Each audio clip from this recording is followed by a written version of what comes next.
Assalamu alaikum, students of class 7th. I hope you all have written and learned the vocabulary yesterday of the unit Aamer's Cafe. And today, inshallah, we will perform the activity of reading. So I'll present a model reading for you students, and you have to look at the page number 58 and follow the text while I read. The best influensive formula for reading is that your eyes should be ahead of your tongue. Students, تاسو ته ما ویلي چې خپل سترګې د خپل ژبې نه لږ مخکې ساتئ کله چې تاسو ریډینګ کوئ.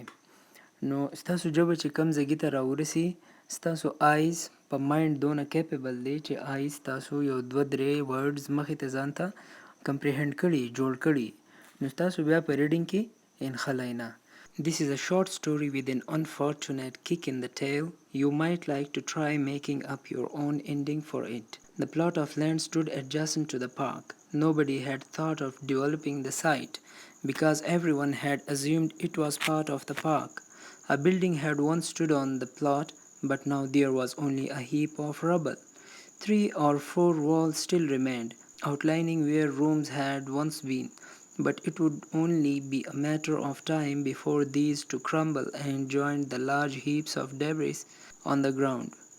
Bricks, stone slabs, rotten bits of wood with protruding nails, broken glass and twisted, rusting metal along with heaps of smashed tiles were widely strewn around the area, some partially and dangerously hidden and covered by a thick undergrowth of thorns, shrubs, and grasses.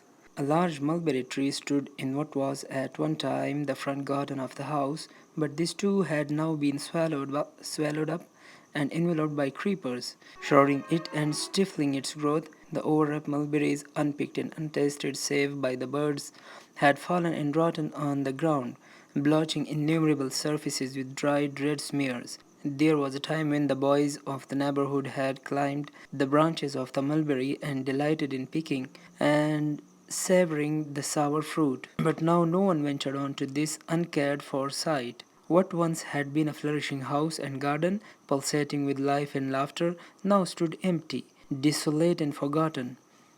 Aamer lived not far from this unusual site in a house that he had acquired with hard-earned money. He passed the site by the park every day, on his way to work, riding his bicycle or more often than not, pushing it ahead of him, for attached to it were 2 large baskets laden with his wares. He dealt in brass and had done so for years, for more years than he could count. The work hard, bargaining when making his purchases, and more hard bargaining when selling to customers. Students, you are instructed to read the whole unit if possible, and if not, so maybe a 3 or 4 paragraphs for your practice. And the lesson will be explained in the next video, inshallah.